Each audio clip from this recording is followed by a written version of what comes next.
넘칠 수 있기를 주님의 이름으로 축복합니다. 말씀 같이 보도록 하겠습니다. 요한일서 2장 7절에서 11절까지입니다.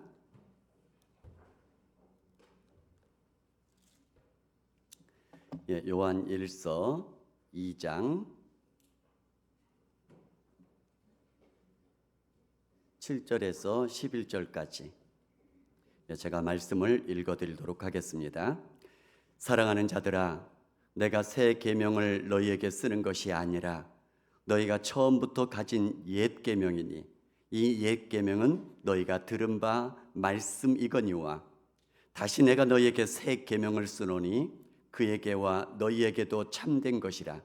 이는 어둠이 지나가고 참빛이 벌써 비침이니라.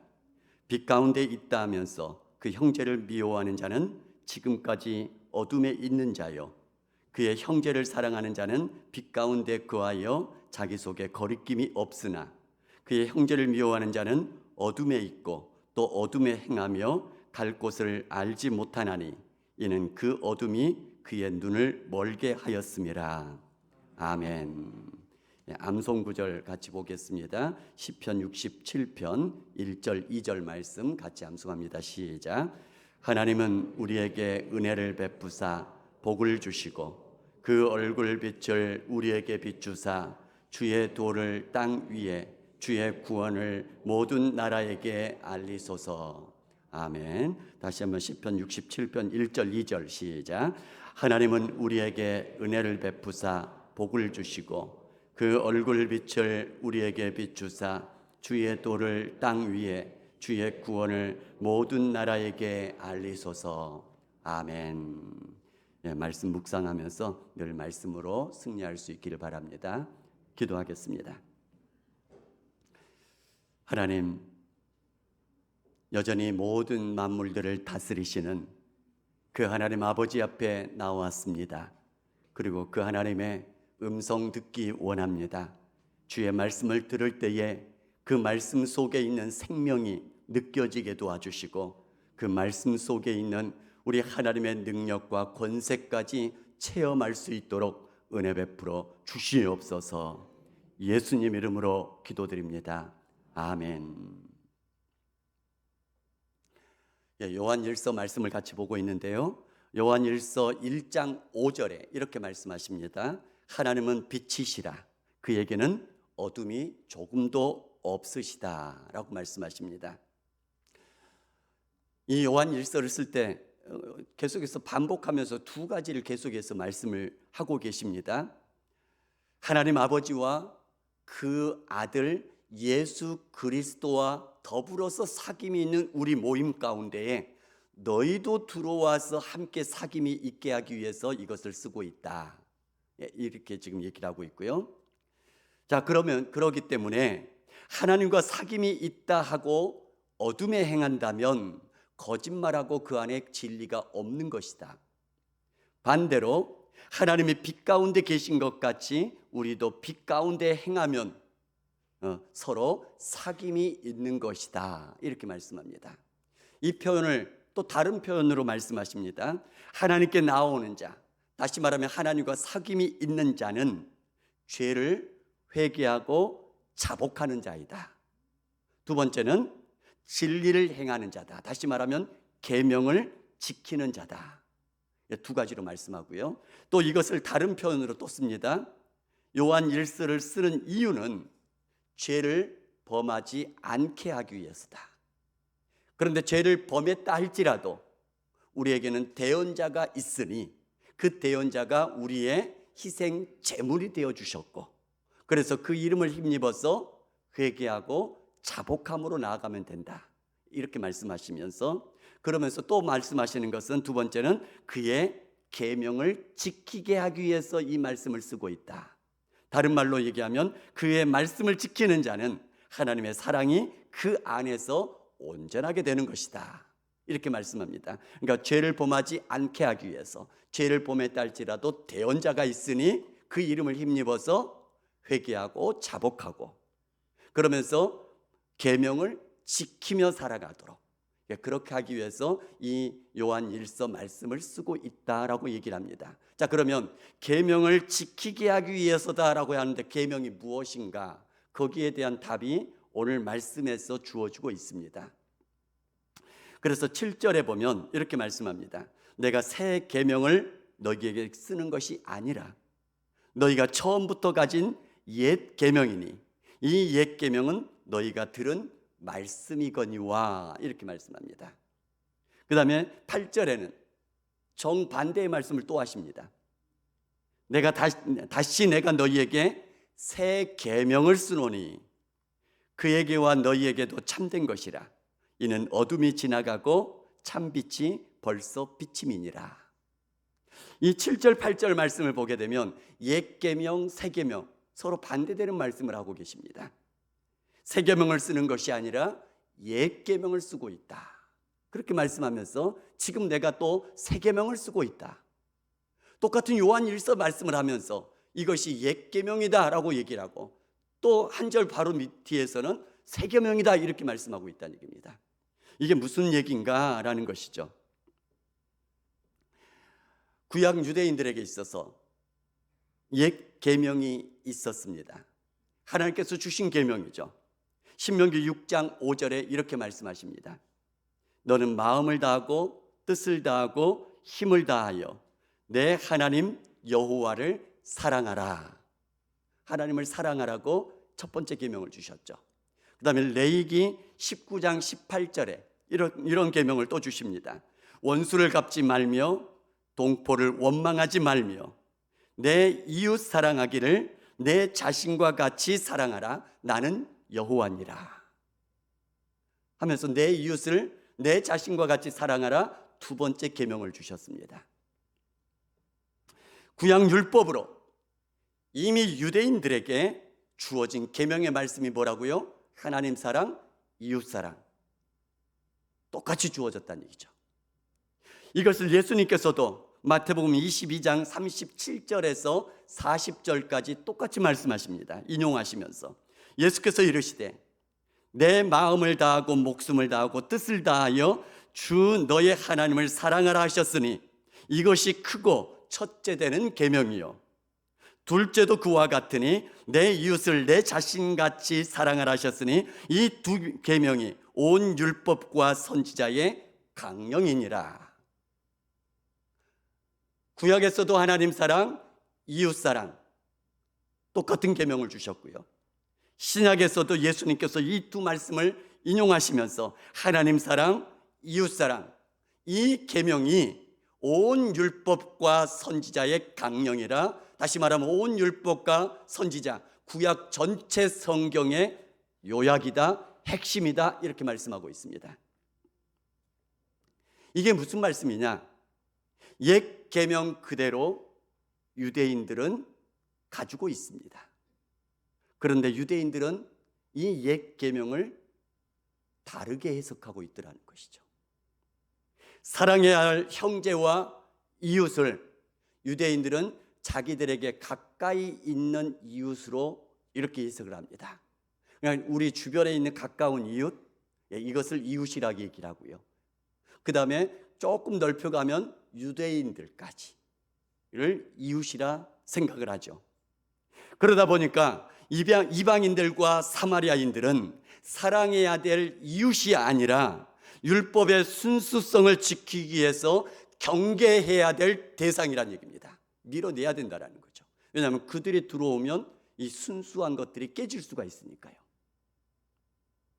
그래서 그들을 경계해야 되기 때문에 그들은 순수함을 지키고자 울타리를 치고 율법의 거룩함을 지키겠다고, 유대인들의 순수성을 지키겠다고 그렇게 울타리를 치고 있으면서 오히려 하나님의 거룩함을 왜곡하고 있더란 얘기입니다.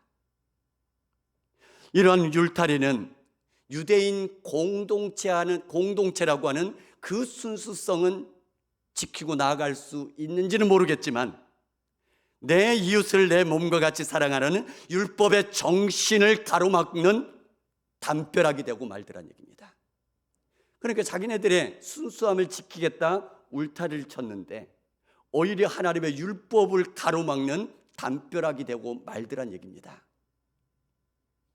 성경이 말하는 거룩은, 구별된다는 이 거룩의 말씀은 물리적으로 거리두기란 말 또는 접촉 금지라고 이렇게 이 사람들이 해석하는데, 그래서 이방인들을 구원의 대상이 아니라 배척의 대상으로 보고 있더란 얘기입니다.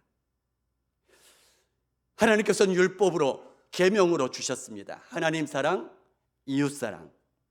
그런데 유대인들은 이 사랑의 해석이, 관점이 다르더란 얘기입니다. 예수님께서는 이 하나님 사랑, 이웃 사랑, 형제 사랑, 이것이 옛적부터 있는 구약의 계명이다라고 말씀합니다. 그러니까 내가 새로운 계명을 쓰는 거 아니란 얘기죠. 옛적부터 있었고 너희들이 가지고 있었고 너희가 이미 들었던 말씀, 하나님 사랑, 이웃 사랑, 이 계명, 옛 계명을 쓰고 있다, 이렇게 말씀하시는 것이고요. 그럼과 동시에 나는 다시 너희에게 새 계명을 쓰고 있다. 다시 말하면 유대인들이 해석하는 것처럼 그렇게 바라보는 것이 아니라 이 계명을 주셨던 하나님 아버지께서 주셨던 그 마음, 하나님 아버지께서 간절히 품고 있던 그 마음, 그 마음대로 해석할 수 있는 그 새로운 관점의 새 계명을 주노라라고 말씀하면서, 예수님께서 이 사랑의 계명을 주실 때에는 새롭게 해석하는 기준점을 바꿔주시는 새 계명을 주셨다는 얘기입니다. 다른 말로 얘기하면 새 삶의 방식으로 적용할 수 있는 그러한 새 계명, 그러니까 계명 자체를 주신 게 아니라 이 계명을 다르게 해석하고 있는 것을 바르게 해석할 수 있는 그 관점을 주고 계시다, 이렇게 말씀하고 계시는 겁니다. 예를 들자면 우리가 쉽게 이해할 수 있는 말씀이 있습니다. 형제를 마음으로 미워하는 자는 무슨 죄를 지었다고요? 살인죄를 범하였다. 유대인들이나 우리 일반 사람들은 진짜 살인을 해야지 살인하는 것이고, 마음으로 미워한 거 뭐 그 정도야, 이렇게 넘어갈 수 있죠. 그런데 우리 주님께서는 마음으로 미워하는 것이 곧 살인죄다라고 말씀합니다. 전혀 다른 해석이죠. 여자를 보고 마음에 음욕을 품는 자는 이미 간음하였느니라. 전혀 다른, 더 넓은, 깊은 하나님의 관점을 말씀해 주고 있는 것입니다. 이런 의미에서 예수님께서는 우리에게 새 계명을 주신다라고 말씀하시는 겁니다. 그래서 요한복음 13장 34절에도 새 계명을 너희에게 주노니 서로 사랑하라. 내가 너희를 사랑한 것 같이 서로 사랑하라 라고 말씀하고 계십니다. 자, 그러면서 두 가지를 말씀하십니다. 형제를 미워하면 어둠에 있는 것이고, 형제를 사랑하면 빛 가운데 있는 것이다 말씀하시고, 형제를 미워하면 어둠에 있고 어둠에 행하며 갈 곳을 알지 못하는 사람과 같은데, 이유가 무엇이냐면 그 어둠이 그의 눈을 가려버렸기 때문이다 라고 지금 덧붙여서 말씀하고 있습니다.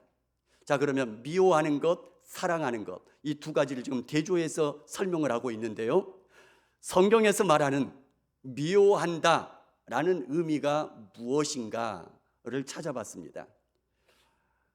성경 용례에 쓰인 쓰임을 보니까요, 이런 결론이 도출되어집니다. 미워한다라는 것은 감정적인 분노, 그걸 얘기하는 거 아닙니다. 의지적으로 또는 관계적으로 다른 사람을 배제시키거나 또는 제거해버리거나 또는 외면하거나 돌아서 버리는 것, 의지적으로. 다시 말하면 감정보다도 태도를 중점으로 말씀하고 있는 것을 발견하게 되어집니다. 다시 말하면 관계적인 배척, 이것이 미워한다라는 핵심이 되고 있는 것입니다. 대표적으로 가인과 아벨을 보시기 바랍니다. 가인 자신과 자기가 드리는 제물이 받아들여지지 않고, 반면에 아벨은 받아들여지는 것을 보면서 마음에 분함이 생기고 미워하는 마음이 생겼죠. 여기서 멈췄으면 상관없을 것입니다. 그런데 그 마음을 품고 있다가 기회를 엿보고 그 아우 아벨을 제거해 버리죠. 이게 미움이란 얘기입니다. 또 하나는 요셉의 형들을 보시기 바랍니다. 요셉이 그 모든 행하는 것들을 보면서 시기하며 질투하며 미운 마음이 들었습니다. 여기까지 멈췄다면 괜찮았을 것입니다. 그런데 그 미운 마음을 품고 있다 보니 결국은 기회가 됐을 때에 이 아우 요셉을 애굽의 종으로 팔아버리면서 자기네들의 눈앞에서 제거해버립니다. 이것을 미움이란 얘기입니다. 때문에 우리는 인간으로 태어났기 때문에요, 감정적으로 일시적으로 미워할 수 있다는 얘기입니다. 하나님께서 우리를 감정이 있는 사람으로 창조하셨기 때문에요, 누군가가 미워지는 거 당연하다는 얘기입니다. 미워할 수 있다는 얘기입니다. 그러나 그 미움의 마음이 사람을 배척하고 관계를 끊어버리고 절대적으로 대하는 태도에까지 이르게 되는 것, 이것이 진짜 성경에서 말하는 미움이다라는 것입니다. 그래서 에베소서 4장 26절에도 이렇게 말씀합니다. 분을 내어도 죄를 짓지 말며 해가 지도록 분을 품지 말라라고 말씀하십니다. 인간이 살면서 화가 나는 것 그 자체는 자연스러운 감정일 수 있습니다. 그런데 그 분노의 마음을, 미움의 마음을 여전히 마음속에 담아두고 계속 있게 되어지면 그것의 쓴뿌리가 마귀에게 틈을 주게 되고 범죄하는 데까지 이르게 되더란 얘기입니다. 때문에 우리에게 미움이 들어온 것은, 미운 생각, 분노의 생각, 이것은 우리 인간에게 자연스러운 감정의 현상이란 얘기입니다. 그런데 그 미움의 마음을 계속해서 품고 있지 마시기 바랍니다. 기도하면서 하나님 앞에 매달리면서 그 분노의 감정이 주님의 어루만져 주심으로 떨쳐버릴 수 있고 내버릴 수 있는 그런 여러분들 될 수 있기를 주님의 이름으로 축복합니다. 그 미움이 여러분들을 붙잡아서 여러분들이 다른 사람을 배척시키거나 여러분들이 다른 사람 관계를 끊어버리거나 다른 사람에게 모든 것들에서 제외시켜버리는, 거기까지 가지 않도록 미움을 하나님 앞에서 해결하면서 그 미움의 마음을 여러분의 마음속에서 떨쳐낼 수 있는 그런 하나님의 사람들 될 수 있기를 주님의 이름으로 축복합니다. 자, 그러면 미움이 이런 거라면 사랑은 무엇인가? 하나님 사랑과 이웃 사랑 두 말씀을 주십니다. 첫 번째, 하나님의 사랑. 하나님은 사랑이시라 우리 그 하나님의 사랑을 닮아가야 되지 않겠습니까? 자, 그런데 우리가 믿는다 하면서 또는 은혜 받았다 하면서 또는 빛 가운데 있다 하면서 여전히 우리가 형제를 미워한다면, 그리고 형제를 사랑하지 않는다면 우리의 믿음은 거짓된 믿음이요, 우리는 잘못된 신앙을 갖고 있는 것이 될 것이란 얘기입니다. 자, 그렇다면 하나님을 사랑하는 마음이 여러분의 마음속에 어떻게 표출되는지 한번 보시기 바랍니다. 선교를 위해서 헌금하려고 하면, 또는 영혼 살리기 위해서 우리의 물질을 사용하려고 하면, 또는 어려운 이웃들을 위해서 우리의 소중한 재물을 사용하려고 하면 아까운 마음이 드십니까? 혹시 여러분 먹고 마시는 거에는 아깝지 않게 쓰고 계시다면 우리의 마음을 돌아봐야 된다는 얘기입니다. 기도하라고 하면 너무 바빠서 기도할 시간이 없다고 하시는 분들, 혹시 여러분 친구 만나서 카페에 앉아서 두세 시간 얘기하는 것은 예사로 하고 계시지 않으십니까? 돌아보셔야 된다는 얘기죠. 전도하라고 하면 나는 말을 잘 못한다고 하신 분들, 혹시 친구들 만나서 말 잘하시는 분들 안 계십니까? 수다 잘 떠시는 분들 안 계십니까? 성경 말씀을 암송해야 된다고 하면 나는 머리가 나빠서 안 돼요 라고 하신 분들, 혹시 드라마는 다 꿰고 계시는 분들 안 계십니까? 젊은 사람들은 스포츠 스타들, 연예인들 모든 것들을 다 꿰고 계신 분들 안 계십니까? 하나님을 사랑하는 마음으로 하나님이 더 우선되는 그 마음으로 나아가기를 주님의 이름으로 축복합니다. 하나님 사랑에 이어서 형제와 이웃을 사랑하는 마음입니다. 요한복음 13장 34절 35절에 새 계명을 너희에게 주노니 서로 사랑하라. 내가 너희를 사랑한 것 같이 너희도 서로 사랑하라. 너희가 서로 사랑하면 이로써 모든 사람이 너희가 내 제자인 줄 알리라. 요한복음 15장 12절 13절에 내 계명은 곧 내가 너희를 사랑한 것 같이 너희도 서로 사랑하라는 이것이니라. 사람이 친구를 위하여 자기 목숨을 버리면 이보다 더 큰 사랑이 없나니 라고 말씀하십니다. 우리 주님께서 우리에게 보여주신 사랑, 그리고 우리가 닮아가기를 원하는 사랑이 뭐냐면 바로 섬김의 사랑입니다. 자기 희생의 사랑이고요, 자기를 내어주는 나눔의 사랑인 것입니다. 친구 사랑에서부터 시작하여서 원수까지 사랑하는 데까지 이르는 것, 이것이 우리 주님께서 주님을 닮아가기를 원하는 당신의 백성들, 당신의 자녀들에게 바라는 사랑의 모습이란 얘기입니다. 그런데 이것은 말씀에서 말씀하신 것처럼 신약에서만 나오는 말씀이 아닙니다. 구약에서도 있는 말씀인 거죠. 레위기 19장 9절에서 10절에 보면 이런 말씀을 하십니다. 너희가 너희 땅에서 곡식을 거둘 때에 너는 밭 모퉁이까지 다 거두지 말고 내 떨어진 이삭도 줍지 말며 내 포도원의 열매를 다 따지 말며 내 포도원에 떨어진 열매도 줍지 말고 가난한 사람과 거류민을 위하여 버려두라. 나는 너희의 하나님 여호와니라. 구약에서도요, 다 거두어들이지 말라고 얘기를 합니다. 남겨두라고 얘기를 하죠. 왜요? 누구 때문에요? 가난한 이웃들을 위해서, 거류민들을 위해서 놔두란 얘기입니다. 나눠주란 얘기죠. 떨어진 것들 다 싹쓸이 다 주워버리지 말란 얘기입니다. 남겨주란 얘기죠. 베풀어 주란 얘기입니다. 구약에도 있는 말씀입니다. 신약에서도 예수님께서 선한 사마리아인의 비유로 말씀하시죠. 어떤 사람이 강도를 만나서 거의 죽게 되어 있었습니다. 먼저 지나가는 사람, 제사장, 거들어보지 않고 그냥 지나갑니다. 레인도 돌아보지 않고 그냥 지나갑니다. 한 사마리아인이 지나가다가 그를 보고 불쌍히 여겨서 기름과 포도주로 상처를 싸매주고 주막에 데려가서 그를 맡기면서 일정 부분 돈을 줍니다. 그러면서 더 들면 내가 돌아가는 길에 반드시 갚아줄 것이니 끝까지 돌봐주라 하고 지나가면 돼요. 예수님께서 묻습니다. 누가 이 강도 만난 자의 이웃이 되겠느냐? 사마리아인, 유대인들은 그를 배척시키는 배척의 대상으로 여겼던 사람입니다. 누군가가 중요한 것이 아니란 얘기죠.